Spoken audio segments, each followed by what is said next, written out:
Halo sobat, perkenalkan ini channel Pintu Teater 1. Channel ini akan membahas seputar alur cerita dan rangkuman dari sebuah film.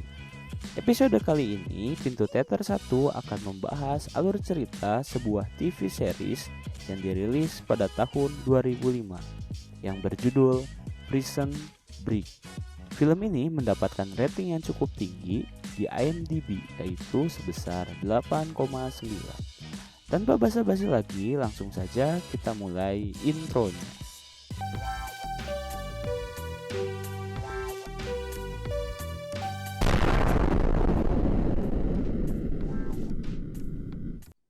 Film ini diawali dengan seorang pria berambut skinhead yang sedang ditato pada anggota badannya. Pria ini bernama Michael Scofield, seorang yang luar biasa jenius dengan ide-ide gilanya. Pria ini merupakan tokoh utama dalam film ini.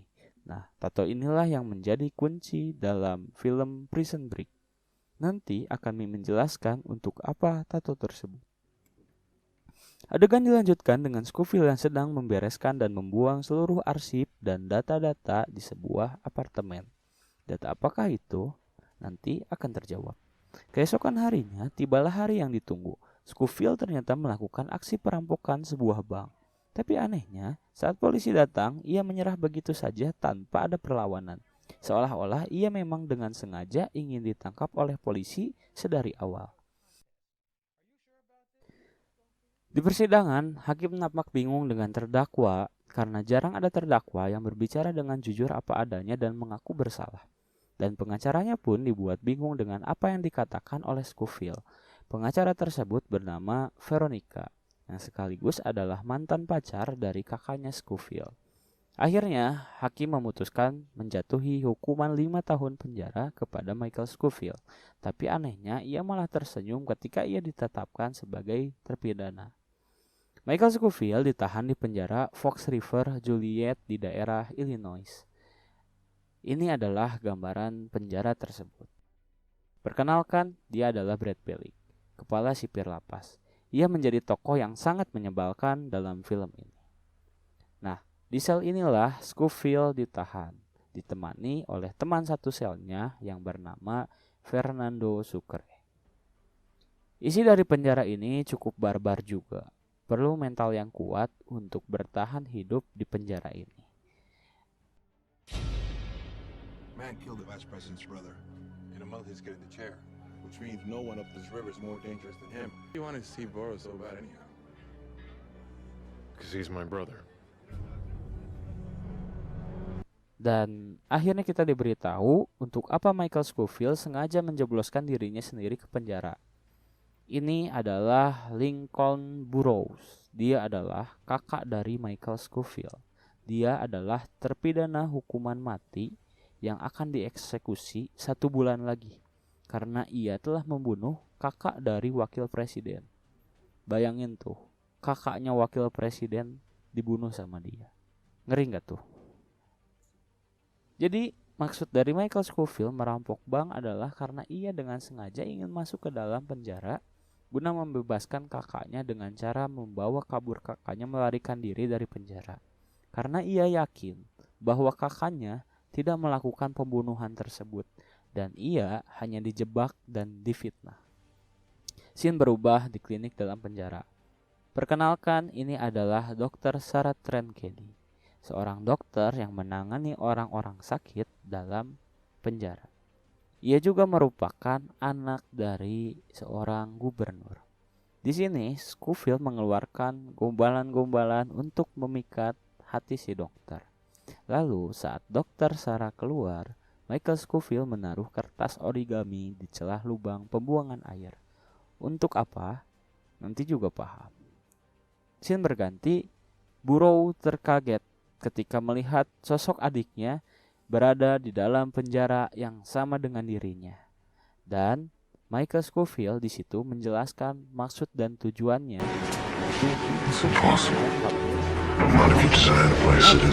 Kakaknya masih menolak karena itu merupakan perbuatan yang sangat mustahil. Jadi, arsip-arsip dan data-data di awal film tadi adalah strategi-strategi untuk kabur dari penjara yang telah dipersiapkan dengan matang oleh Scofield. Banyak misi-misi yang harus dilakukan, tapi harus dilakukan dengan sabar oleh Scofield, sehingga rencana kabur tidak terjadi secara asal-asalan. Nah, ini yang membuat film ini sangat menarik, karena banyak sekali jalan-jalan dan cara-cara yang Michael Scofield buat untuk kabur dari penjara River Fork.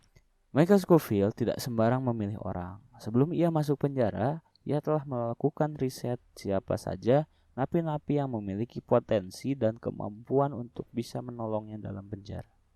Perkenalkan, ia adalah Charles Westmoreland. Scofield berkata kepada Charles bahwa ia mengenal istrinya dan ia mengklaim tahu banyak tentang Charles. Bahkan Scofield berkata ia tahu siapa sosok sebenarnya Charles ini. D.B. Cooper. D.B. Cooper adalah seorang yang kabur dari pesawat 30 tahun yang lalu dengan membawa uang tunai sebesar $1,5 juta. Tapi Charles mengelak bahwa dirinya bukanlah D.B. Cooper. Suatu siang, Scofield dipanggil oleh kepala penjara Pope. Kepala penjara mempertanyakan untuk apa seorang pintar lulusan sarjana arsitek berada di tempat ini. Masa iya sih seorang arsitek harus rela merampok bank karena ia tidak memiliki uang? Karena kepala penjara tahu hal itu, maka ia ingin mengambil keuntungan pribadi dengan meminta sang arsitek Michael Scofield membantu menyelesaikan maket Taj Mahal untuk hadiah ulang tahun istrinya. Namun, Scofield menolak. Lanjut, Veronica datang untuk menjenguk Scofield. Ia kini tahu maksud dan tujuan Scofield masuk ke penjara. Dan di sini Scofield meyakinkan Veronica untuk menelusuri bukti pembunuhan kakak wakil presiden. Karena Scofield yakin bukti ini telah dimanipulasi oleh seseorang yang sangat jahat. Scene berganti, perkenalkan dia adalah John Abruzzi. Dia adalah seorang gembong mafia yang berbahaya. Kemafiaannya pun masih terbawa di penjara. Ia memiliki jabatan di antara para napi, yaitu koordinator para napi pekerja yang diberikan tugas bersih-bersih atau renovasi. Di sini, Michael Scofield ingin bergabung menjadi bawahan Abruzzi sebagai salah satu rencana untuk terbebas dari penjara. Tapi untuk bergabung tidak semudah itu. Tapi Scofield telah memikirkan caranya dari jauh hari. Scofield memberikan sebuah kode kepada Abruzzi berupa kertas burung origami. Beberapa saat kemudian datang sebuah telepon dari rekanan Abruzzi yang mengatakan ia mendapatkan sebuah pesan yang berisi burung origami, yang dimana pesan itu memuat foto yang berisikan Fibonacci. Fibonacci adalah orang yang selama ini menjadi incaran dari geng mafianya Abruzzi. Jadi Scofield ini tahu nih keberadaannya si Fibonacci. Abruzzi pun segera mendatangi Scofield dan menyuruh agar Scofield segera memberitahu di mana Fibonacci berada. Tapi Scofield menolak karena bukan begitu cara mainnya. Akhirnya Scofield pun dipukuli oleh anak buah si Abruzzi karena enggan memberikan informasi itu. Karena membuat onar, Scofield dihukum 90 hari dimasukkan ke dalam sel isolasi. Tapi Scofield melakukan negosiasi agar tidak dimasukkan ke dalam sana. Ia menerima penawaran memperbaiki maket Taj Mahal milik sang kepala penjara.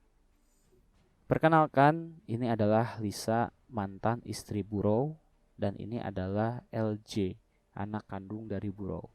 Terlihat bagaimana LJ ketika menengok sang ayah. Ia sangat kecewa kepada ayahnya, tapi sang ayah tidak bisa berbuat banyak untuk membuktikan bahwa dirinya tidak bersalah. Lanjut, Scofield berobat kepada dokter Sarah yang meminta agar disuntik insulin karena ia mengaku memiliki riwayat diabetes. Dokter berkata, aku tidak akan memberikan insulin kepada orang yang tidak mengidap penyakit diabetes. Ia akan melakukan tes terlebih dahulu kepada Scofield. Jadi perlu diketahui, orang yang diabetes tipe 1 tidak dapat menghasilkan hormon insulinnya sendiri, sehingga ia perlu untuk disuntik insulin. Nah, karena Scofield berpura-pura sakit, maka ia harus makan obat penghambat insulin, sehingga ia harus mencari obat tersebut. Perkenalkan, ini adalah si Not atau Franklin. Dia adalah apotekernya para napi, atau dia adalah napi yang memiliki akses untuk mendapatkan obat-obatan di penjara. Disinilah Scofield mendapatkan obat penghambat insulinnya. Namun itu tidak gratis. Kabar gembira datang dari seorang sipir. Ia memberikan akses pekerja sehingga kini Scofield resmi menjadi pekerja bawahannya Abruzzi. Ia kini bisa leluasa mengobrol dengan kakaknya karena kakaknya adalah seorang pekerja juga. Scofield membocorkan sedikit rencananya kepada kakaknya. Dan ternyata yang mengejutkan adalah arsitek dari penjara Fox River di mana tempat mereka ditahan ternyata itu adalah karya dari Michael Scofield.